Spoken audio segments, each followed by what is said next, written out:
The next whip is one that I've been working since April of last year. Monthly makes. Hello and welcome to my monthly makes. It is the month of January, even though I'm posting this in February.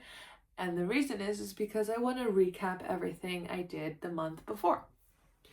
I think that the way that I'm doing this, it's the first time I've been able to really track everything. I used to have piles and piles of whips because I knit and I crochet, so it can get really messy and really confusing. My yarn stash is a whole mix. It's a mix of really fancy stuff and acrylic and a whole jumble, and you're about to see it all. But for now, grab your knitting or your warm drink of choice, and I'm really excited for you to join me on my podcast number 1. I am so excited to talk about everything. This is going to follow a traditional podcast order, as I know that is very pleasing. I'm going to try to show everything for as long as possible, but on the side, everything is kind of blank here. And the reason for that is because anything that I don't remember, I will then pop it up here on the screen, designer names or pattern names, and I'll also put it in the description down below. So don't worry about that. But I'm really excited to make this podcast. I am part of a crochet group, and it's only once a month, and I only get to really talk about the one project that I brought with me. I can't really talk about everything in detail, and I do make a lot of things. I work remotely, and I find that during my lunch hour after working, and sometimes squeezing in a little bit in between during those really long meetings, I do get a lot of projects done. And I think it'd be really nice to just sit down and chat about it, and yeah, just have a little bit of a community. I have so many video ideas that I'm going to talk about coming up soon. And yeah, I'm just really excited to start making videos and just pushing it out there. So yeah, let's get started with finished objects. And again, this is the first time that I've properly tracked things, so I am going to have to check my notebook, because I've even written down the specific dates of which certain projects have gotten completed, and I'm really proud of myself. There are some things that I really tried to finish for this month, and I started thinking that also sets a deadline and pressure, so I just wanted to sit down, film, and show everything that I got, and not worry about whether or not it made it into this January month or not.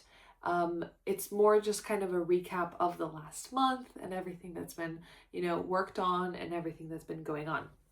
Right. So the first thing that I finished was this scarf. This scarf I am so happy with. It is a half double crochet, and I started with about 25 chains, and it's a crocheted scarf, and it's from a Karen yarn. And then what I did was I made a hole in it. And now I do have something to say. If you make a scarf with a hole in it, make the hole vertical, not horizontal. So I made mine horizontal, and it does stretch out a little bit, as you can see, it's kind of dropping down. If you make it vertical, so this way up, it's not going to have that problem.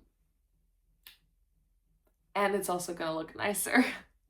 So the next scarf I'm going to do that's fluffy is going to have a vertical hole in it. But I do really like this one, and I wore this today because it's really cold. So I'll show you. There's a really long part and then a shorter part. And I just simply put the long side through the short side, and then there we go. And the reason that I did this was because all of my scarves were like literally up here. And I don't know if other people feel this, but I get the sensation that I'm like getting choked. And especially under so many layers, I start panicking a little bit and I start going like this as I'm like outside. So the fact that it kind of lays a lot more flat and they're already interlocked, because this is how we tie our scarves, and I might just be tying it wrong. So I have hundreds of scarves and I need to figure out a way to make them work because I love them all.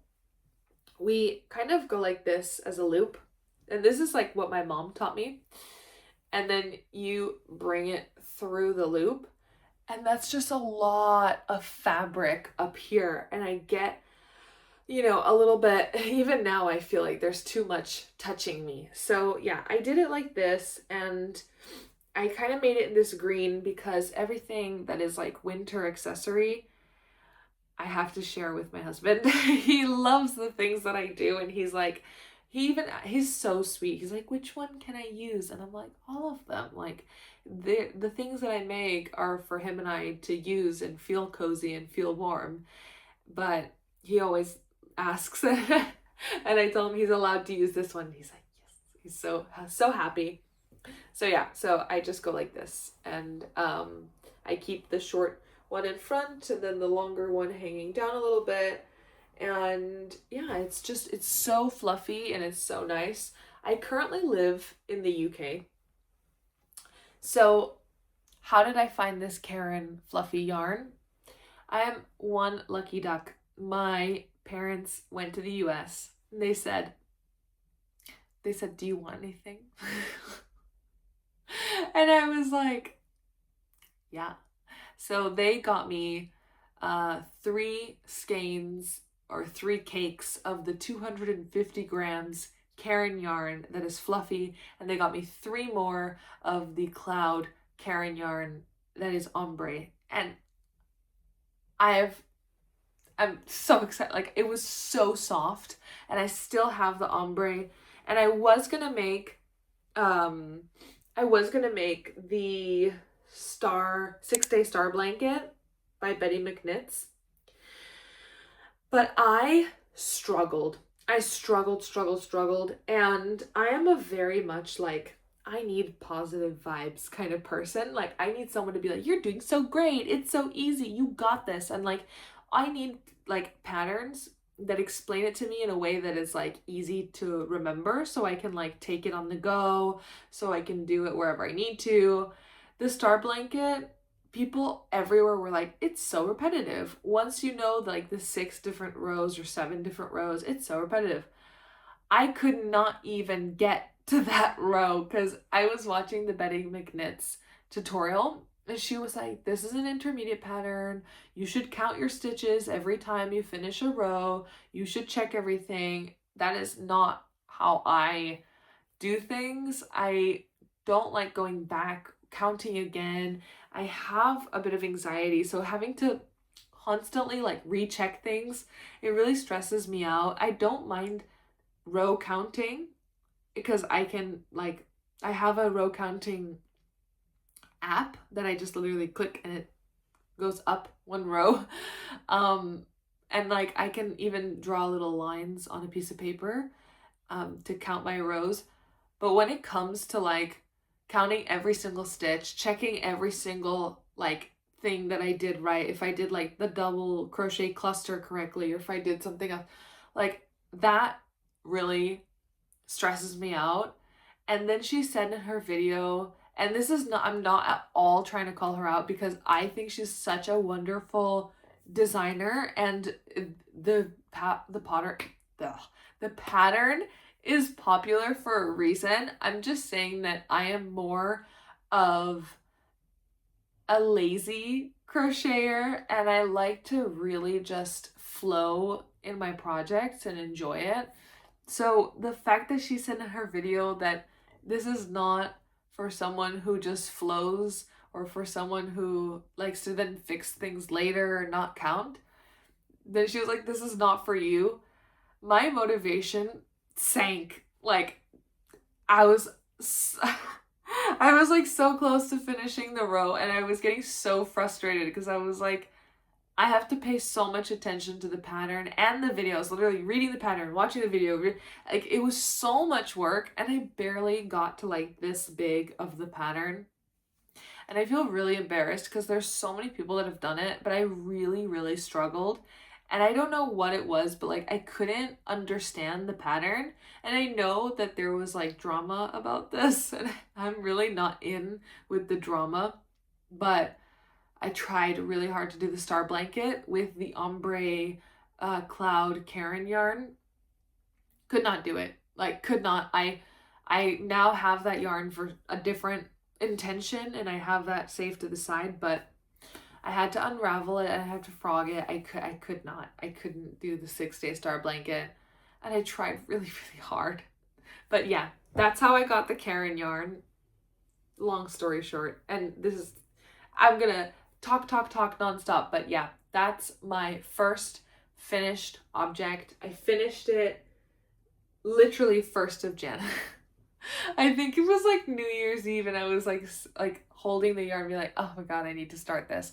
And yeah, and then 1st of Jan, I was like so excited because it started getting freezing cold here in the UK, and I was like, I need this scarf, especially because all of my other scarves were like stressing me out. I was like, if I have to wear one of the other scarves that I've made, I'm gonna freak out because it was so cold, but I needed something to feel warm, and this was so nice. But one piece of advice, the hole that you make, definitely do it vertically, not horizontally. Okay, next whip finished object is the green fluffy headband I had left over of the yarn, and I made this headband. Now, I made this headband tighter than the usual headbands that I make. I usually make the headbands about, oh my gosh, I can't remember. I think like 19 inches or something like that. But I always measure first the chain around my head. And I made this one a little bit tighter because they always loosen up over time. But this yarn is so stretchy. And the fact that it's tighter, it actually ends up working so much better as a headband. Like, it pulls all of my hair back. And I feel like this is the cutest headband that I've made in quite a while. I literally wore this today because I had like a ponytail and I was going to the gym, and I needed like my little fuzzy hairs out of the way, and and this headband was so nice. So yeah, this is like a really nice finished object. Yeah, so this is a headband. I got the pattern for this headband from like a very beginner's crocheting book, but what it really is like one long rectangle, and then you just sew it together, and the measurement of the rectangle, I just kind of wrap it around my head to see like if it's gonna fit, and I wrap it around from the bottom to the top like that, like, yeah, to make sure it fits. So then the next thing I did was this brown basket. What's really funny about this brown basket that I made was like, I never really wanted a basket. I wanted this to be an emotional support chicken, but to make it like into a chicken, it had to be a little bit taller, and then I also needed to make the head, and I just knew that that wasn't gonna happen.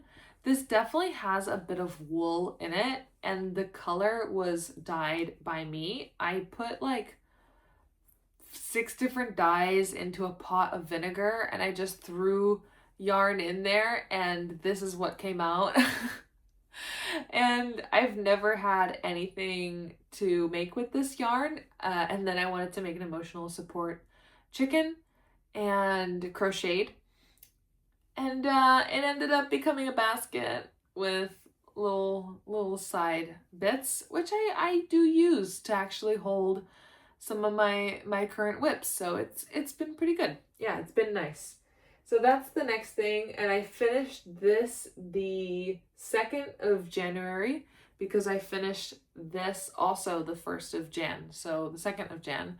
the crocheted projects are the ones that I finish the fastest, especially because you like progress so quickly and then you're just done before you know it.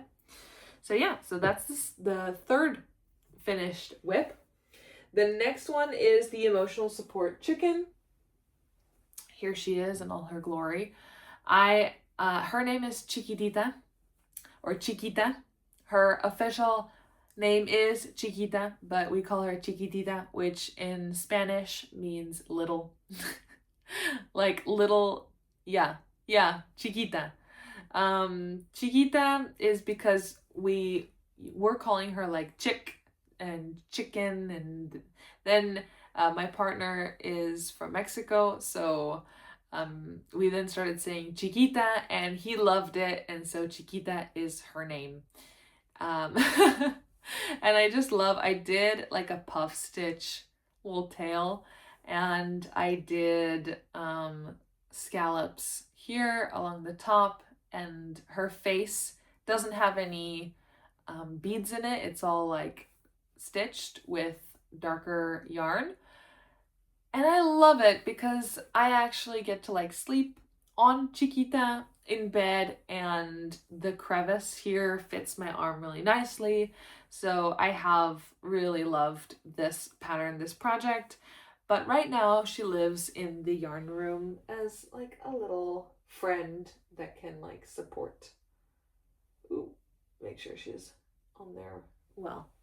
Yeah, so that's the next thing, and I finished her on the 4th of January. So I'm only really saying the dates that I finished them, but always assume that I might have like started some much earlier, and it's just how like the months progressed. And I might actually not say when I finished things anymore because I don't even know what value that brings. Like there's no timeline of how long it took. So I don't know, maybe I should start writing the start and finish dates, but because I am not good with Ravelry, I'm not gonna lie. I'm not good with constantly uploading things to Ravelry. So my notebook is just kind of like I write the date and I'm like, I finished this, and I'm like, yay, and I write it. And I think it's good for the podcast to like know everything that's been finished in the year or in the month. But yeah, I think I'm not gonna mention the dates because I could have started her, last year and then finished 4th of Jan, or even started 4th of Jan, finished 4th of Jan. So, saying the dates, I don't think is relevant, but these are all the things that I finished in January. But all of them I actually started in January, because I also have WIPs that I'm doing now that I've started in different timelines and I might finish later. So I'm going to stop saying the dates. Okay, next thing. Is fluffy gloves, and I finished 2 of these. Of course, yes, a glove is like a pair of gloves, but I made some gloves and they were really big. So I gave them to my dad, and they look exactly the same. And again, I had more of this fluffy yarn, and this is one skein still. So was it 1 or did I have 2? No, I think it was just the 1, but anyway. So then I made again these gloves at a smaller size. And this is an alpine stitch glove. Now the bottom I did rib, then I did the alpine stitch here in the exact same way that this YouTube tutorial says. So I'm gonna kind of put it here on the screen and link it down below. But this is the alpine stitch glove, and I really love it. One thing that I've learned from the gloves that I make is like they have to be longer, because I had gloves that were a bit shorter. They literally would not stay on my hands. They would not stay. And another thing that I wanted was gloves that reached halfway on my pinky. So you see how long my pinky is? I wanted it to reach like halfway on my pinky. You can see. And I wanted it to cover half of my thumb. And I think I was having an issue with some of my fingerless crocheted gloves that were just like granny squares. They were super short. And I realize this now, that if you do granny square fingerless gloves, you should do a few rows of single crochet at the top. But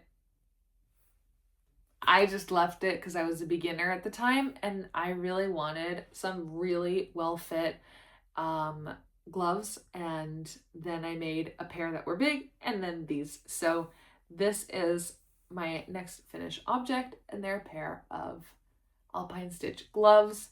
These took 2 to 3 days to make. Each one took like a full day. So sometimes I had to split one out into like 2 separate days. So it was a little bit more like chill, because I think that sometimes I get really pressured and I'm trying to finish something really fast, and I'm like, what's the rush? Like what's like, where's the fire? Like, what's going on? So yeah. I'm trying to slow down a little bit and like allow myself time to just enjoy the process and the project, but I am really like a product knitter. I really love, and crocheter, like I really love the finished object. But the process, sometimes I'm just thinking about like how it's going to be when it's done, and I try to like speed run it, but I'm trying to slow down a little bit and let myself take my time. Okay, next. So that was 2 different ones, because the one for my dad and the one for me. Next, I made some socks. Yeah, I made some rainbow socks, like knit rainbow socks, and they were so cute. And I have to show a picture here, and the picture is kind of strange. So these socks were so much fun. The fact that the color changed like almost every 3 rows, perfect. Like, I have never gotten socks to match in the stripes and everything this well. Never. And I loved making them. This was a project that flew off the needles. Literally. Like, I cast it on the day that I finished the emotional support chicken, like 5th of Jan.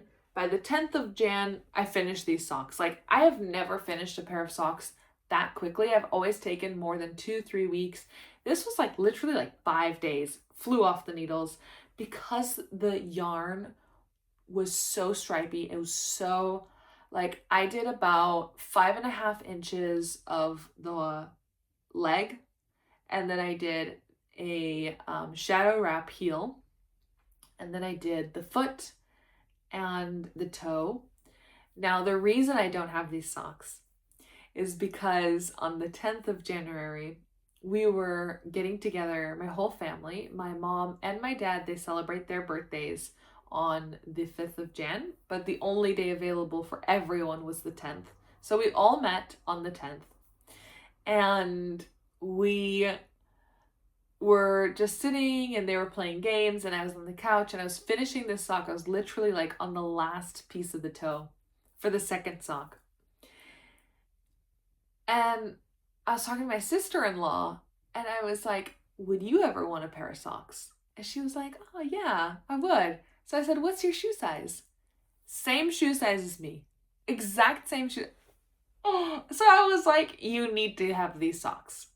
You need to have these socks. And she tried them on, and it was like a glove, because my shoe size is the way that I make it. And the fact that they fit her so crazy well, I was like, these are your socks.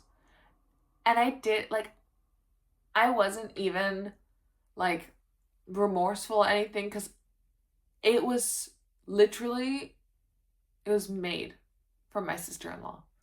And I was like, these are your socks. And I could feel, and I just immediately, it's literally, I think it was my second gift knit of the year, because the first one was the gloves, because they were accidentally too big. And the second one, it was the socks. So there we go, 2 gift knits, and we're only in January. And yeah, I loved making them, and I have leftover yarn. So for sure, I'm gonna make some more, because I loved it. But I did go really crazy on buying sock yarn, because of how these socks just flew off the needles, and I was so obsessed with it. And after gifting them, I completely paused on socks, and I was like, I'm gonna focus on some other things. So the next thing I finished was the penny gloves. So these gloves are by Petite Knit. They're called the penny gloves, and they're so cute. I made this with a, what's it called? Snuggly yarn or soft yarn. It's all going to be on the screen. So I'll show you the penny gloves. They're so cute. So the fact that they kind of roll up here and at the bottom and at the thumb is an intentional part of the pattern, and I love it. The thumb, it goes higher up than I've ever done fingerless gloves, and I didn't realize how much that would have been like, that's nice, that I like the thumb going up just the tiniest bit more. And it literally still has space for like my thumb to actually text and stuff. But these gloves are so nice. I love the increasing on the side. I love the entire construction. And these are actually one of the first few gloves that I've hand knit. And I don't know why. Like, I've made socks, I've made sweaters, but I had this block in my head and I just thought gloves was going to be the hardest thing ever. I don't know why. I thought fingerless gloves and even like full mittens, like gloves was going to be really, really hard. It's really not. If you've made a pair of socks, gloves, it's a breeze, and I had so much fun. These were so fun. And I was feeling like really, really unwell during this time. And these gloves, the fact that it's like mainly stockinette, there's no ribbing. Like, you literally just start. You just cast it on and you start. And then before you know it, you're doing a few increases and then you're basically done with the glove. And it just flew by and I loved it. I did this with the snuggly yarn from Hobbycraft, which Hobbycraft, that's what it's called because I get all the names confused. But I did this with the snuggly yarn, and what I did, and this yarn has, I think it has like everything. It has cashmere, has silk, has merino.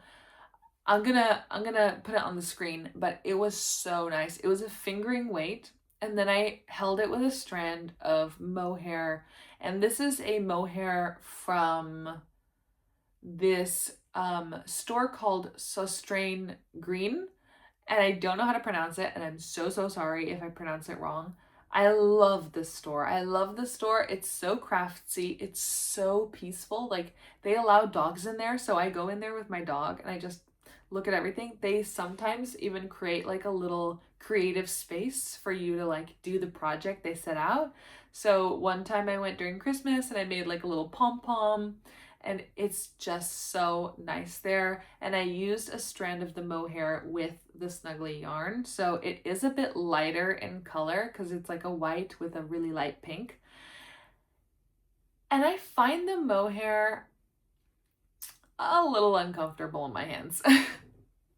I have another yarn that is like, I'll show you the yarn because I'm literally, it's a whip, and it has like alpaca in it.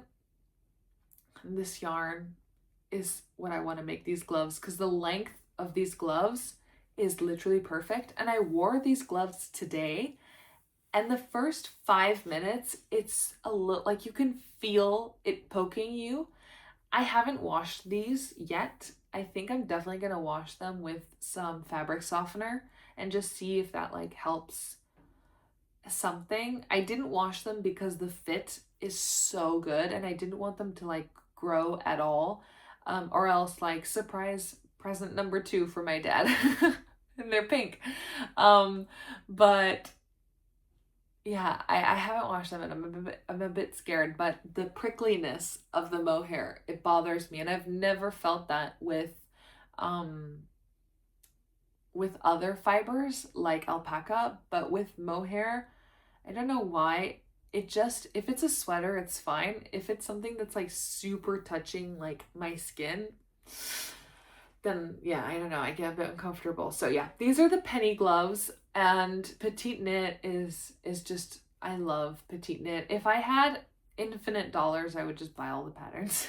I would, but I get excited about other patterns and other creators and other things, and I just keep adventuring around. So yeah, but I've had this pattern for the gloves for over a year, and that's how long I've been like scared to make gloves. So if you're worried that gloves are too challenging or scary or anything, I really recommend these. I bought a pair of Gu 3mm needles that are 28 centimeters circular, and I literally just in a tube, similar to socks that I just go around and round and round and round. That's what I did. I didn't do what was recommended, which is magic loop. I find that that really slows me down. I have a lot of laddering when I do that. And so the only magic loop I did was for the thumb, which is like a very short circumference to just make sure it's really nice and neat. And then the entire glove was made with the Gu 3mm that were 28 centimeters cable in the round. So yeah, that's how I did the penny gloves, and that's how I'll do all my gloves going forward because it's literally as easy as making socks. And I love making socks, and I'll show you that in a minute. Okay, so that was the penny gloves. The next finished whip is what I like to call my Tutti Frutti purse. And the reason it's called Tutti Frutti is because I grabbed all my scrap cotton yarn. I used this pink yarn for my wedding, which I'll talk about at the end. Yes, I recently got married. I used this pink yarn to make everybody hairbands. I made these scrunchies and they're so cute. And I made a personal one for each person in the wedding. Like that was invited. There was less than 30 people there. It was super intimate. Everyone that I loved was there, and everyone got a scrunchie. And it was a few bits that were left over of this pink, and I had a little bit of purple, a little bit of green, a little bit of blue. And so I made this Tutti Frutti purse, and I put this kind of little heart in the middle that says made with love, because I love when you can kind of tell if it's handmade, but at first, if someone's like, where'd you buy that? And then it's handmade. I did an I-cord strap. This is the first time I've done an I-cord strap. And I'm shocked to think about the fact that like, I didn't know it was this easy. It's so easy. It's so easy because you literally knit every single row. You knit, then you put all the stitches back onto your needle. You like slip them all back, and then you just knit again. The way that some people do swatches, where there's kind of like the lines in the back, because you only have 3 or 4 cast on, you can't see the line that's created, and it just becomes a tube. Like it rolls up on itself, and that's how you do an I-cord. I had no idea. But I love this purse. It's so tiny. And I went to Spain this month on like a little vacation. This was my Spain purse. And I call it my Tutti Frutti purse because it looks like Tutti Frutti. And the pattern was from a TikTok video that kind of showed how to do this shape. And it was so easy. It was literally like a tube. And the first 7 stitches, you do slip stitches, then you do single crochet. The last 7 stitches, you do slip stitches. And that's how you get this kind of shape that it goes inwards on both sides. And on the sides here, you just kind of put the tube together. It was such an easy TikTok pattern. Like it took 30 seconds and I got it. And that's what I mean about patterns is like, I need something that is digestible. And like immediately I'm like, I know how to do that. And this was it. And I finished this in literally like half a day. It was so fun. And inside I have my lip gloss that I love. This is a lip gloss from Essence that I bought in Spain, and I love it. I love this purse. Loved, the vibe. And it fits my phone, but just barely. So that's why I haven't put like a button in there or anything. I just kind of vibe. I love this. This is a Tutti Frutti purse. And the last finished object, can you believe I'm still on finished objects, is this green beanie. Now, I've always been into beanies. And I know this looks like a kid's beanie. My beanies that I've made were like really big on me and they were kind of falling down my eyebrows. So I wanted something a little bit more snug. And so I made this beanie because it stretches. Like, look how much it stretches. Like, it stretches a lot. So this fits almost everyone. And I love it. I really, really love it. This is a knit beanie. I really love the Passionate Kelsey beanie pattern. I watched the video and I literally like memorized it. Memorized it because I loved it so much. And then I did some modifications because in the UK, I don't really see that much worsted yarn. You see Aran, you see DK, you see, you know, different varieties of like thickness for yarn, but not really worsted. So I wanted a beanie that was just 2 strands of DK held together and that's it, not worsted. And so what I did was I did 2 strands of DK. I did a 7mm knitting needle.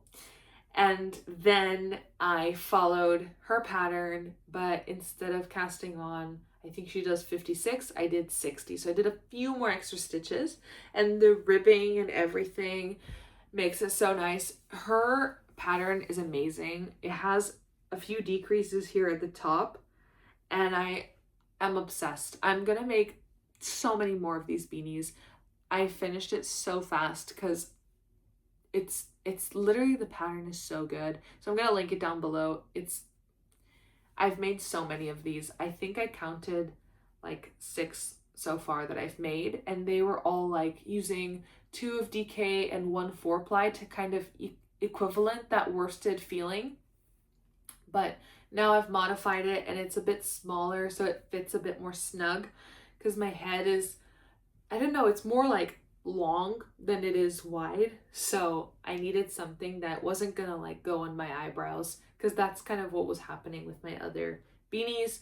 And again, I'm sure that if I just used 2 worsted yarns the way that the pattern describes, it would have fit just fine, but it's not easy to find worsted yarn in the UK, and I only have one type of worsted yarn that I've been saving for a very special project. So yeah, I found out how to do it with DK yarn, and it looks small, but it fits really well, and it's really, really cozy, and it's really comfortable. And I made it in this green because, again, everything that I do for myself, I always tend to share with my husband. So that is all of my whips. I did it. I got through my whips. I have 10 whips so far this January that I completed. I mean, 10 finished objects, which is crazy.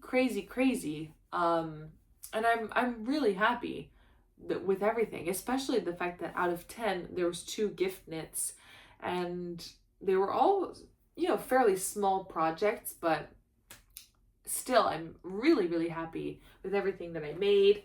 And let me see. I have 1, 2, 3, 4, 5, 6 projects that were crocheted, 4 projects then that were knit. The socks were knit, the penny gloves were knit. Maybe I counted wrong. Yeah, I don't know. Maybe I counted this wrong. But anyway, I did quite a good amount of projects. And yeah, I'm really happy with everything. So now let's get into whips. Now this is going to be a bit of a chaotic mess because I did not organize them very well. So I'm going to put this down to the side and I'll organize all of this.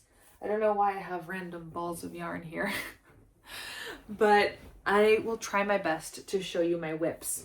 Now the first thing is a bit of an acquisition / whip, because I got this yarn in Spain and it's a Katia sock yarn. And again, I'll put it up in the screen. In the color like 310, it didn't have any specific colors, but I will be going abroad soon to travel for my honeymoon. And again, I'll talk about my wedding later. um, and this yarn just spoke to me. And I was like, I have to buy this yarn and I have to start immediately. So literally in Spain, I started this sock and I've already finished the heel. I finished the heel in Spain, but I've been doing like other projects and I've been getting really distracted. Um, so I cast on like a lot of socks and I'll show you that. But yeah, I started the heel, and the only heel that I'm really, really into right now is the shadow wrap heel. I can do it in like 25 minutes and finish the entire heel for the sock. It itches the perfect part of my brain. It's exactly what I want. It does what I want. It's perfect. I love it. I love it, love it, love it. There's not enough ways that I can say that I love it. And then I'm on the foot, and very soon I'll be on the toe. So yeah, that's the first whip, is a sock. Now the next whip that I want to show you is not a sock. It's actually a hexagon cardigan. And the reason that this is an interesting whip, there's so many ends to weave in, is because I'm lengthening here the arms and I'm doing some like modifications, but I'm actually currently filming a video about this hexagon cardigan because, as you can see, it's not the first one that I've made. And every time I make one, I modify it. So I do the length differently, I do something differently, and I get really excited about everything that I do because it feels like I'm a little fashion designer. It feels like, I've taken something, I've added my little twist. So I wanted to make a video showing all the cardigans that I've made and the process of making this one. But it's like not a tutorial video because there's so many tutorials for the hexagon cardigan. It's just more of like an inspiration video that I'm working on like how you can modify that, the projects. So yeah, so that's like a work in progress in terms of filming and crocheting, and I'm using a 6mm crochet hook.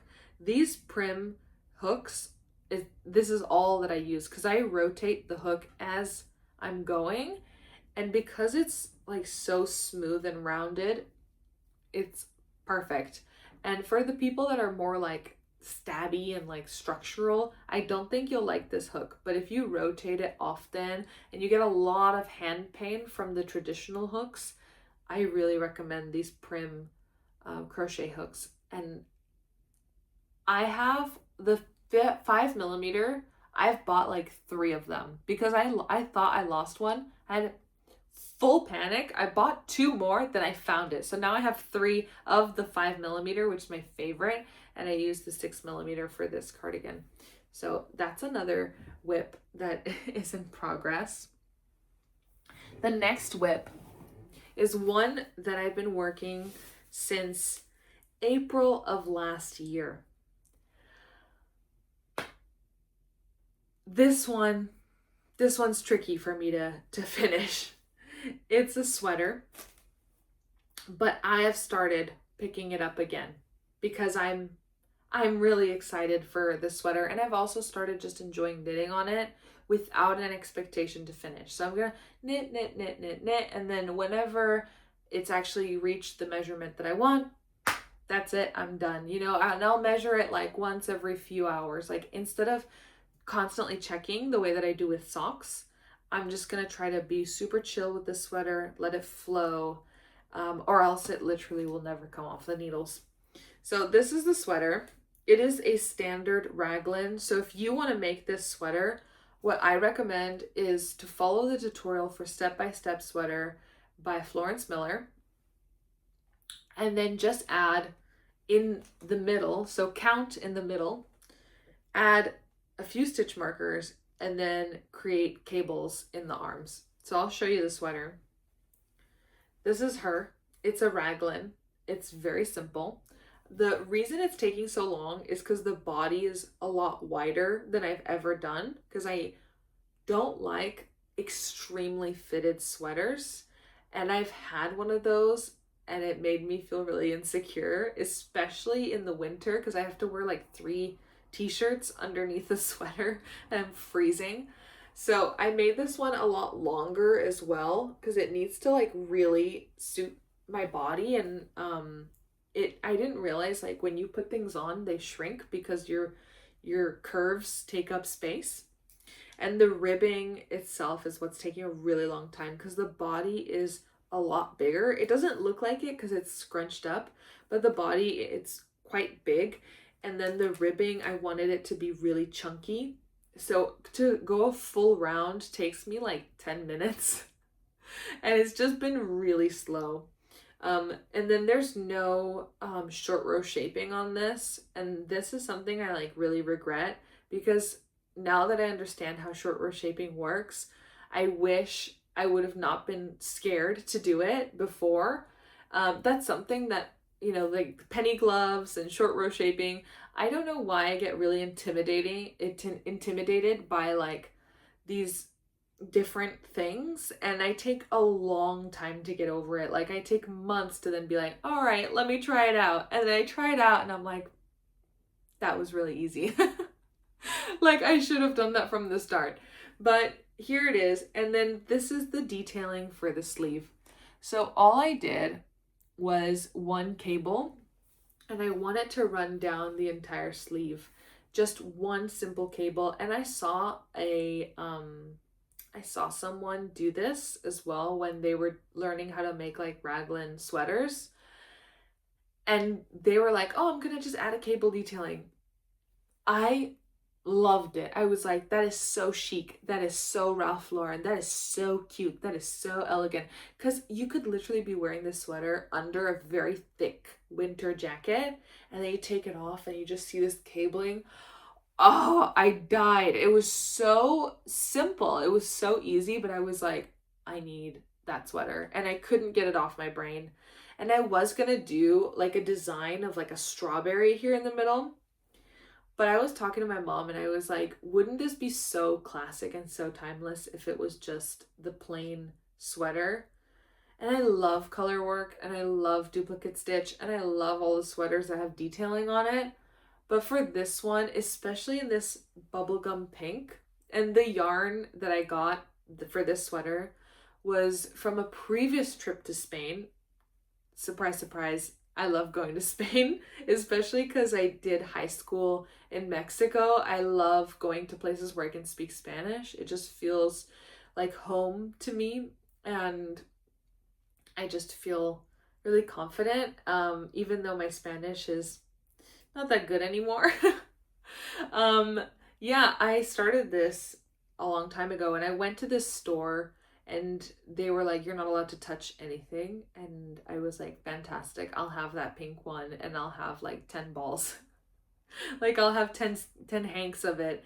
And it was this extra fluffy yarn. I don't even know what's in it because there was no labels, nothing. It was like just yarn, and there was signs all over the store that was like, you can't touch anything. And I was like, great, I'll buy it.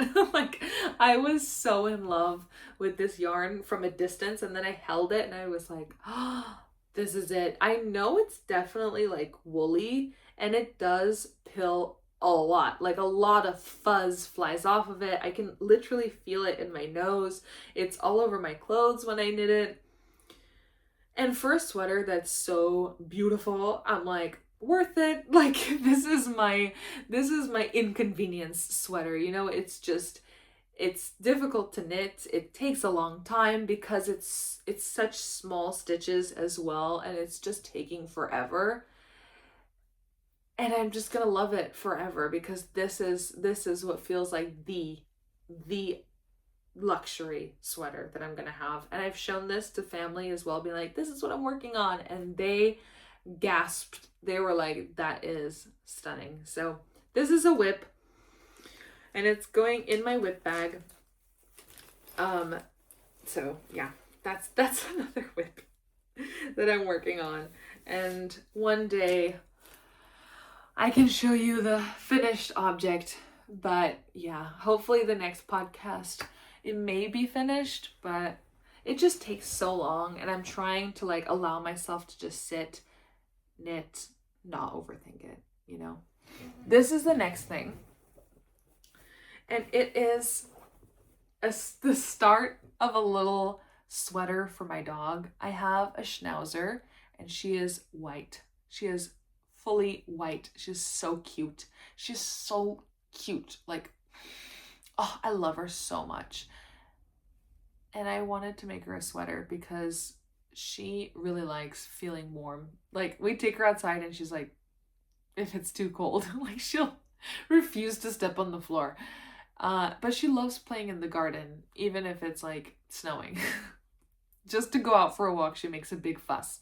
So I thought if she has like her own little sweater, she would look so, so cute. I don't know if I'm planning on just like continuing the ribbing for the body, because I don't know, like her measurements are really awkward. Like she's not like a wiener dog that she's like long, but she's also not, you know, super short. So I'm gonna figure it out as I go and just keep measuring her.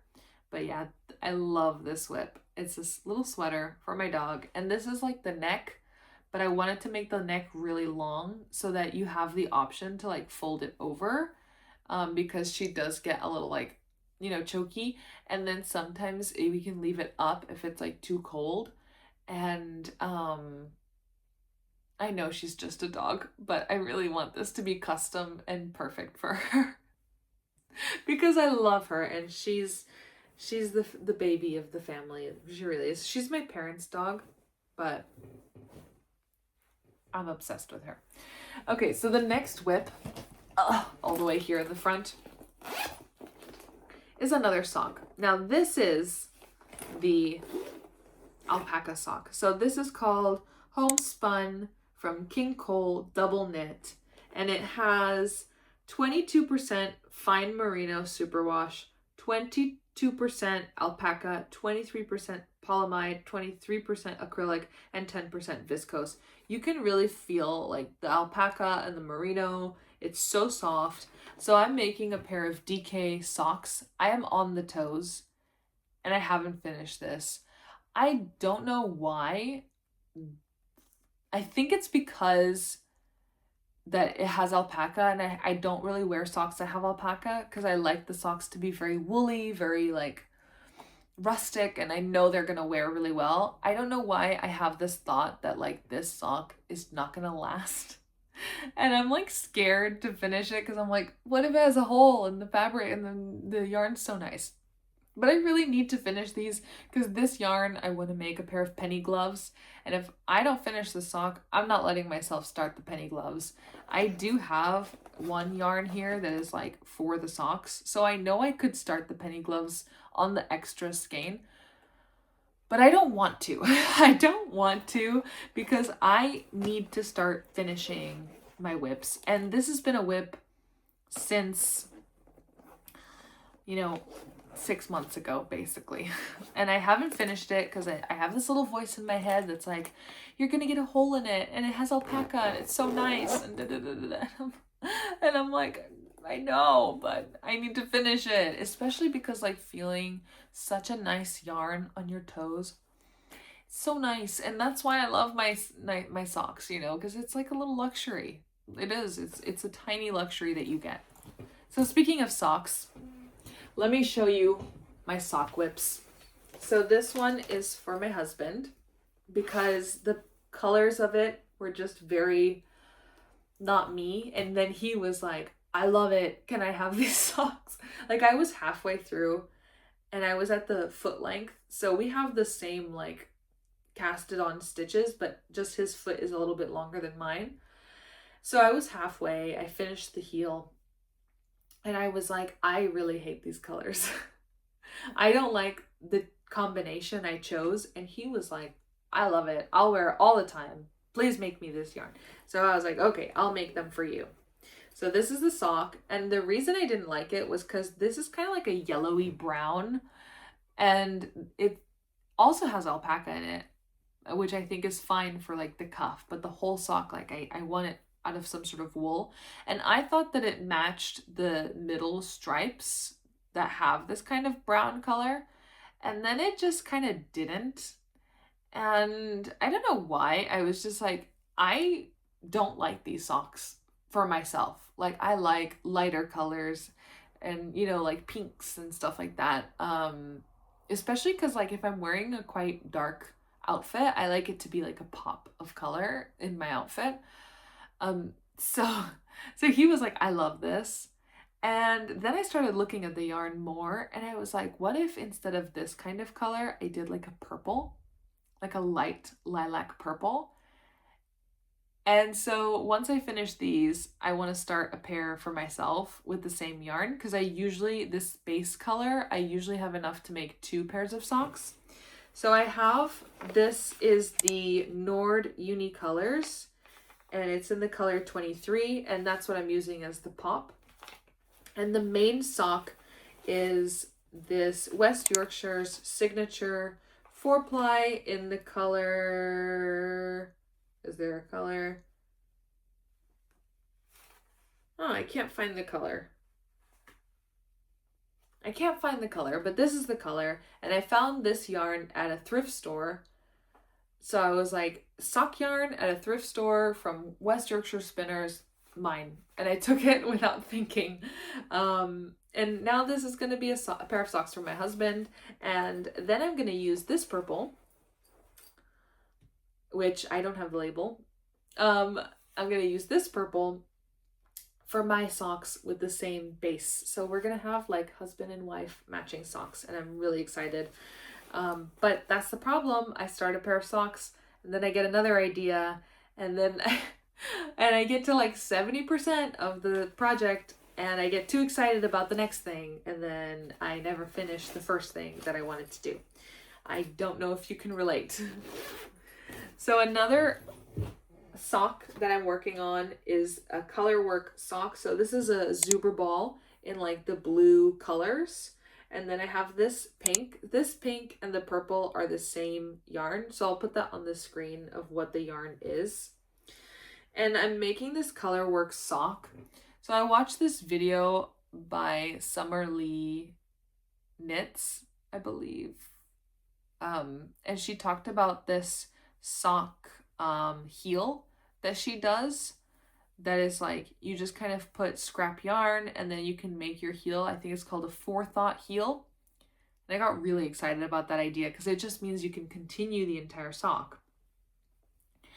And then I realized that color work is not really something I can take on the go. I can't like watch stuff and do color work. Like, I really need to be paying attention. It uses a lot of my brain power. And yeah, I just kind of left it to the side. So this is definitely something that I really want to finish, especially because I think it's going to fit me really, really well. But it's just one that I've just been a bit like, I don't know, you know. Then another sock that I have started is like a green sock. So I only have the cuff. And the reason I only have the cuff is because I got so distracted and so excited, and I cast on so many other things.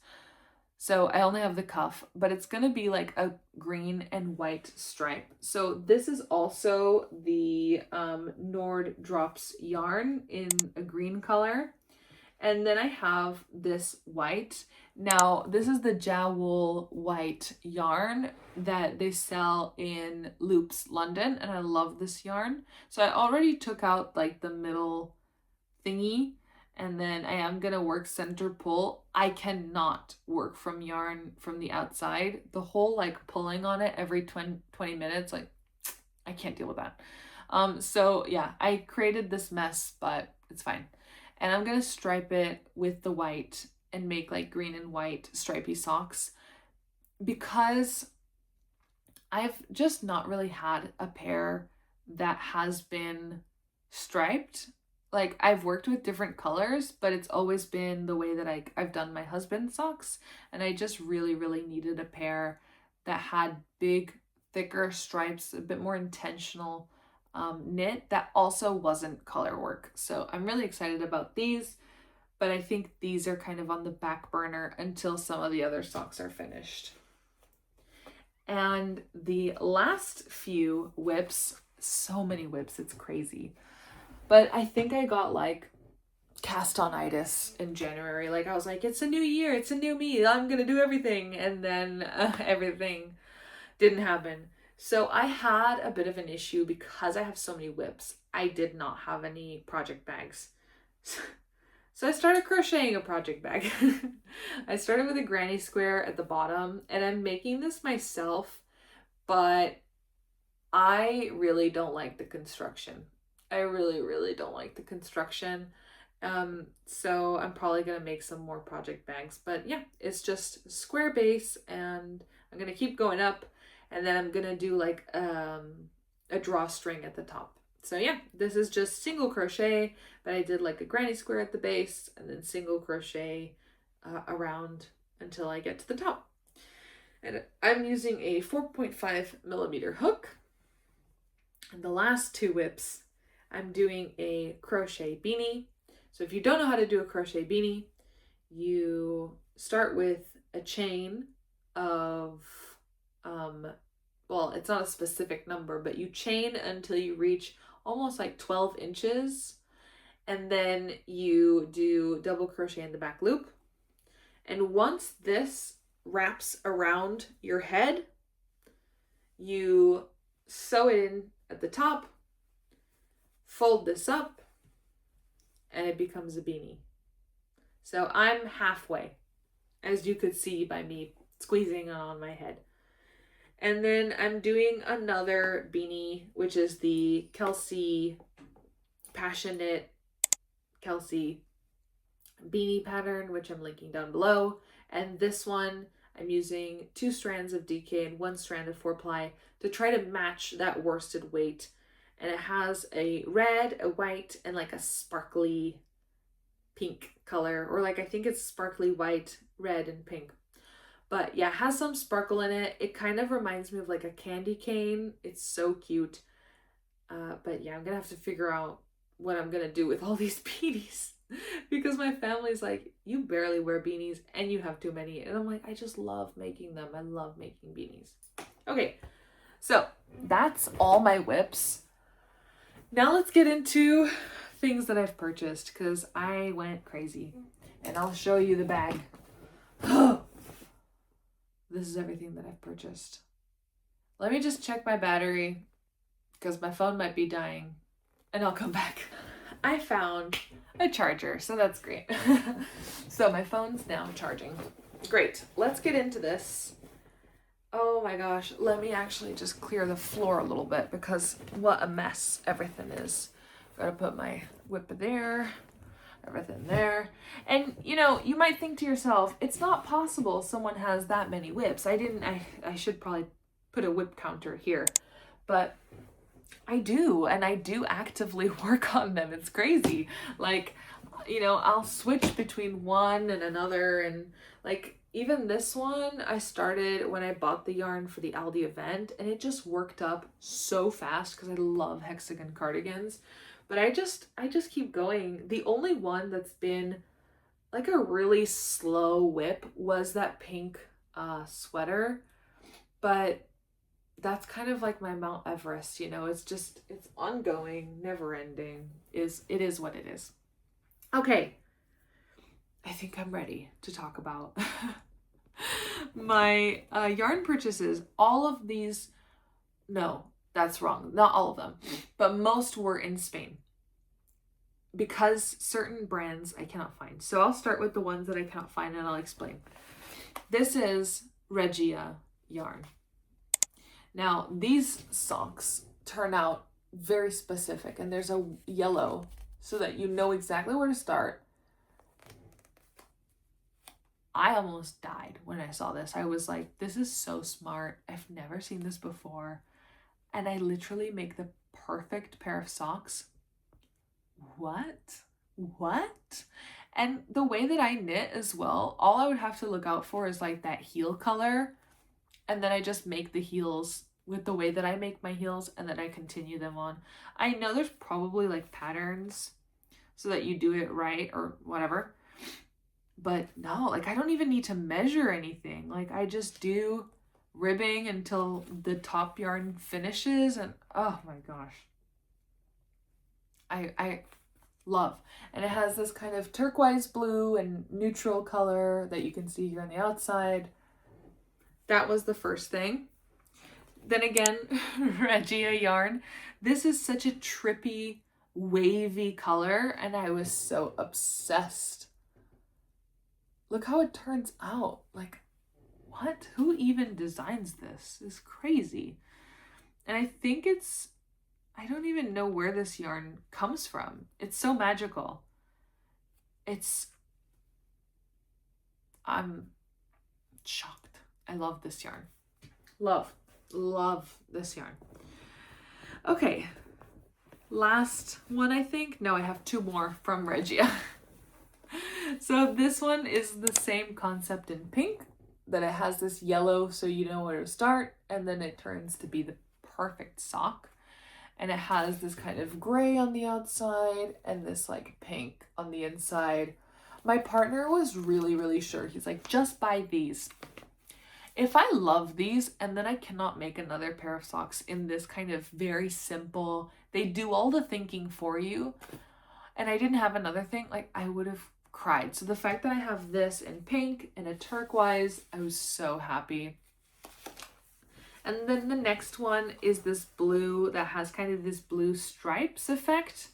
I had a blue like this from Drops Yarn or a different yarn, and I really loved it. I made a pair of socks for myself that were very short socks, like shorter than shorty socks. And then I made a pair of socks for my dad, and I made a pair of socks for my partner. I don't know how I squeezed 3 socks out of this yarn. And when I ran out, I felt like a tiny piece of my heart broke. And my partner was like, don't buy this sock yarn because you've already made socks that look exactly like this. And I was like, that's exactly why I should buy this. Because if I made socks and I really enjoyed it, and it was from a yarn that was like such a pleasant color, why wouldn't I buy another one that I'm really excited to make again? Like, it's like saying like, oh, you have to buy something different every time. What if you buy something different and then you're like, because it's different, I don't enjoy it? So I needed this yarn, and sometimes I think I gaslight myself into buying more stuff than I need, but I really love this. I love this color. And then I just told him, okay, well, if you're not happy, I'm not making you socks. And he was like, no, you can buy the yarn and we can have matching socks, because now he's obsessed with his socks. And he was suddenly super supportive of all my yarn purchases. So everything works out. everything works out. So continuing on the sock trend, I got these really nice socks. They are from Mondale. I think they're Italian.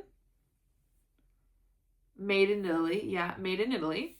And it's this kind of nude color, and it also turns out kind of stripy. And I really, really love stripy yarn. I think it's the only way that I get so motivated. They just fly off the needles, and I needed them. And so I got another in purple. And this purple has a bit of teal in it. And this is what it looks like when it's all worked up. And I was talking to the person running the yarn store, and I was like, I really love doing the cuff at the top, like a slightly different color, just like a pop, and then continuing the sock. So he was like, wow, this teal looks really good with this purple, because there is a bit of teal in there. And I was like, yeah, it does. So I bought it. And then he was like, and this nude looks really good with this yarn. And I was like, oh my God, yeah, it does. So I bought it. And then he was like, and this red looks really good with the purple. And I was like, yeah, it really does. So I also bought it. And then I saw this pink, and I thought, what if I do this pink with this yarn, which also I bought in Spain, and I do this pink as like a frill at the top, and then this kind of pinky nudie yarn as the base. So I had to buy it. And so all of these mini skeins that I bought, they are also from the Mondial, but they're called Polo. And they are made out of 50% wool and 50% microfiber PC.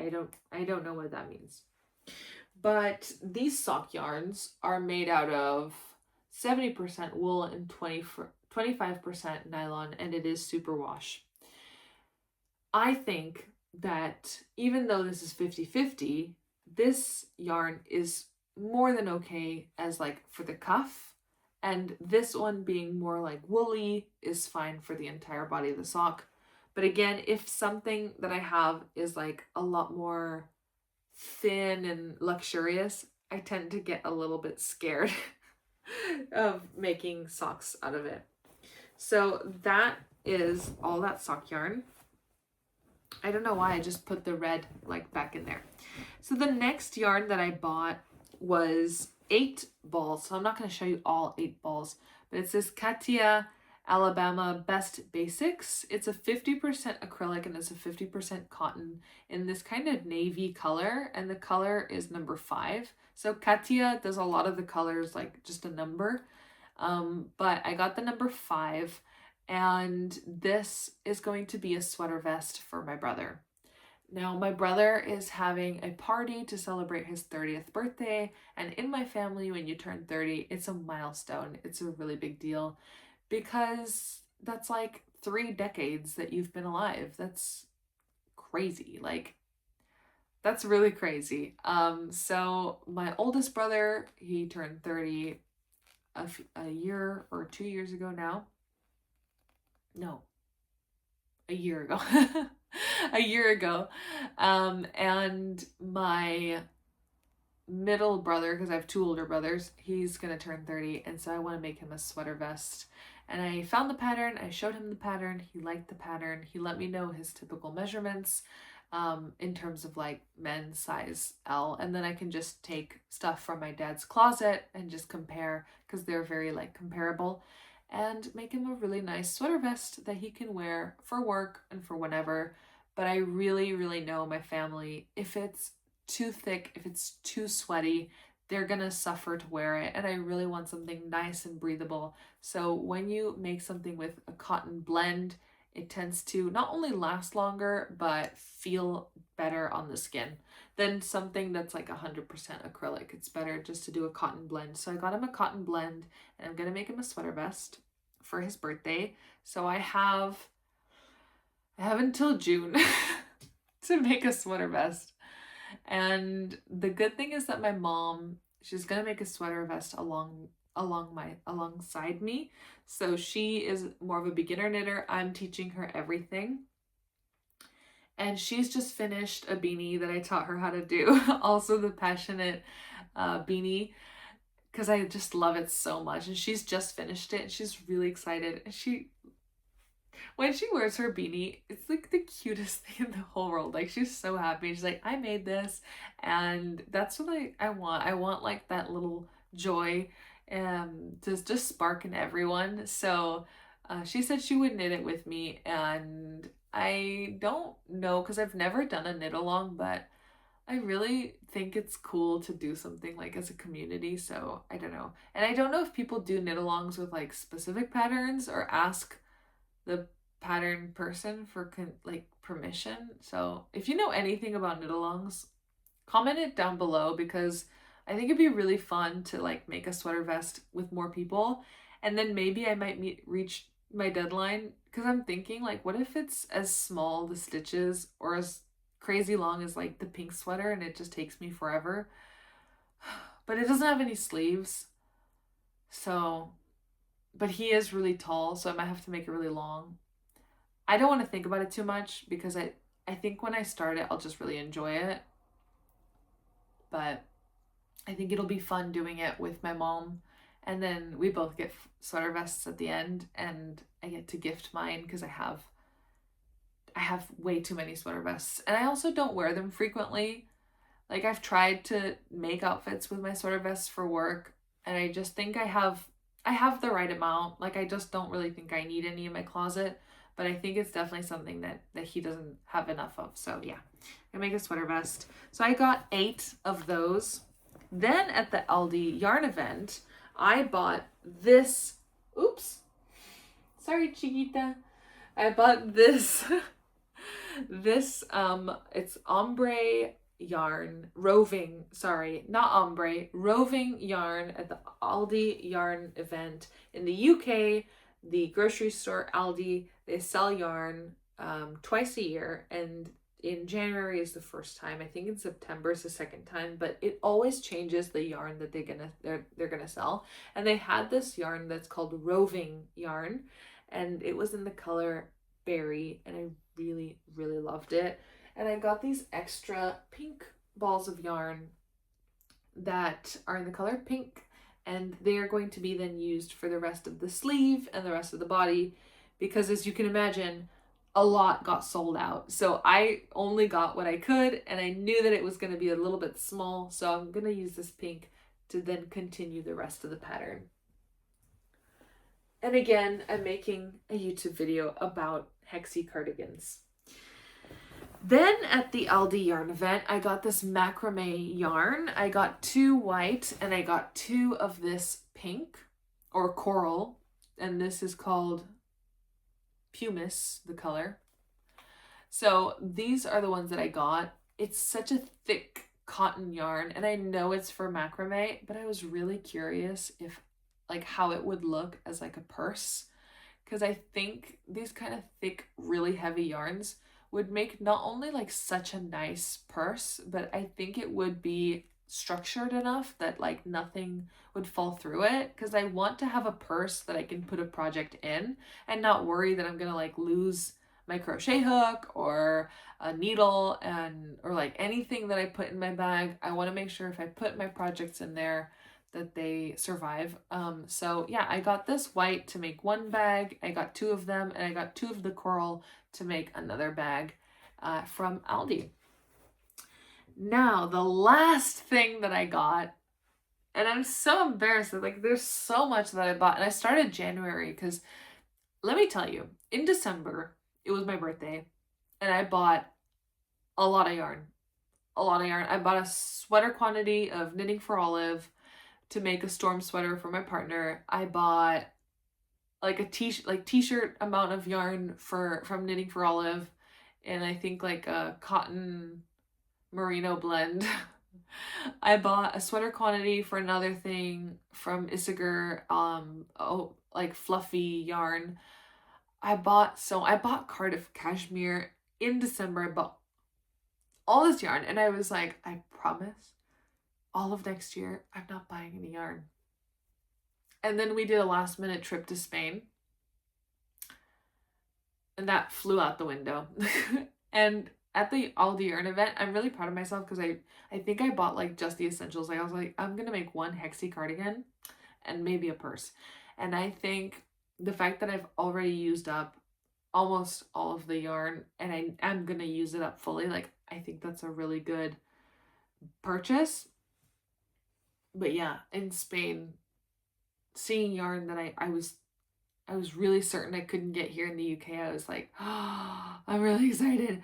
So the last thing that I bought is this yarn, and I bought 2 different colors because as much as I love making beanies and as much as I love making socks, another passion of mine is making scarves. And I know that I don't like wearing the scarves because they choke me. I love making them, and I thought, why don't I make my partner his own scarf? Because he barely wears anything for winter. Literally, the temperature today, the weather app said feels like -1, and he went out in shorts. I mean, you wouldn't have even guessed that he's Mexican. Because when he first came, he was like, I'm so cold all the time. And now he goes out in shorts and he's acclimated super well. And I'm freezing all the time. Like, I cannot handle the cold weather. But I wanted to make him his own scarf. Now, this is the Katia Holly yarn, Nonstop Creativity. This is in the color 503. Again, Katya does like numbers, and it has this blue, dark blue, and then brown and green. Like I just thought these were so his colors, and it's really like fluffy, squishy yarn. This is like what it looks like close up. And it has this kind of ombre effect, but it doesn't show this like color set. So it's 42% polyamide, 29% wool, and 29% acrylic. And when something has like a tiny bit of wool in it, like this has 20% wool, I just feel like it's a bit more soft in my opinion. I don't know. And also I feel like it wears really well. Like this one has not had any issues with pilling. It's not had any issues at all, but I always wash it, hand wash, and I'm very delicate with everything that I make, even if it's acrylic, because I'm I'm very stressed about the things that I make. I'm like, I spent not only hours, maybe days, maybe months on this. There's no way it's going into a machine. Like I get really stressed out. So I got this for him to make a scarf. I'm gonna let him pick the exact width that he wants, the exact length that he wants, and if he wants any kind of special stitch pattern, or if he just wants it like half double crochets, I'll do that. But I really like making scarves. It's something that I think is like travel friendly. It's continuous, especially this kind of yarns that you can do a center pull. I really, really love it. And I'm just going to keep going until I run out of yarn or until he says that that's the length that he wants.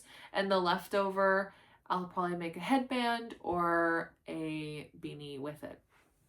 And the last one as well was a scarf for me, even if I say that I don't like the scarves that because I feel like they're choking me. I love making them. So I got this in like a pink, and it's the same Katya yarn, the holly yarn. This is it. There was like a store in Spain that like only had Katya yarns, and I was really excited. And I didn't know that this brand, I think, comes from Spain. So I was really excited because I was like, I don't think I could easily just buy all of this in the UK for the price that it was as well. So I bought quite a lot. And yeah, this kind of light blue to like a very light teal to a very light purple to a very nice pink. And I was like, this is so me.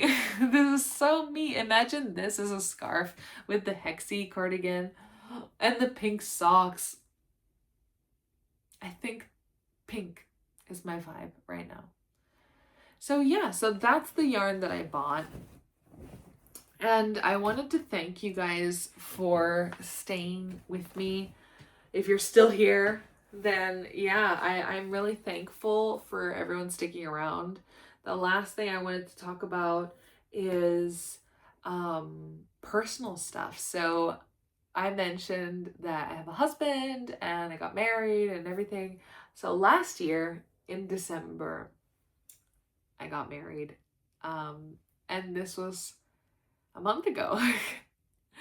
I got married almost 2 months, but a month ago I got married. I planned the whole wedding. It was amazing. We got married in a courthouse, and right next to the courthouse there was this very small park barn, which is like a barn that is right next to the park. And we put twinkly lights all over the barn and decorated it so well. I'll put some pictures here. And every guest had to wear pink and I wore white, and it was so magical. It was so amazing. And I wanted to share this update because sometimes I don't say my husband, and I really want to start saying my husband, my husband, my husband, because I've been wanting to get married like since we first met in high school and we were like 17. And I've always told him, I was like, you're the one, you're the one, you're the one. And now we're much older. We've been together for 8 years. And we got married. And we got married on our anniversary in December. And it was the best day of my life. And a few days later is my birthday. So we now have endless reasons to celebrate December, not only like Christmas and all other winter celebrations, but now we also have birthdays and our wedding anniversary and the best day of our lives. And every single guest that went got a very personal handmade item. My sister-in-law has a dog, and I made a little bone that squeaks for her dog that was crocheted. My sister-in-law and my other brother, sister-in-law, they're both married as well. My two older brothers. Her parents have a cat, and I gave the cat like a little fish that has catnip inside, and they send me photos of the cat, like obsessed with this little fish, and just so many personal things. Everyone got like these little hairbands. I'll show you, actually. I have one here.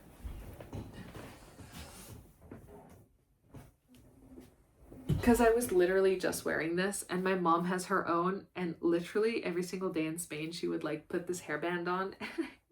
And I just was like, I'm so happy that she loved it, because I literally like handmade everything with that specific person in mind, of like what they would like, what they would wear, and what, what would fit them the best, like their personality. And there's someone in my family that like basically has known me since I was like 4 years old, and I call her like my aunt.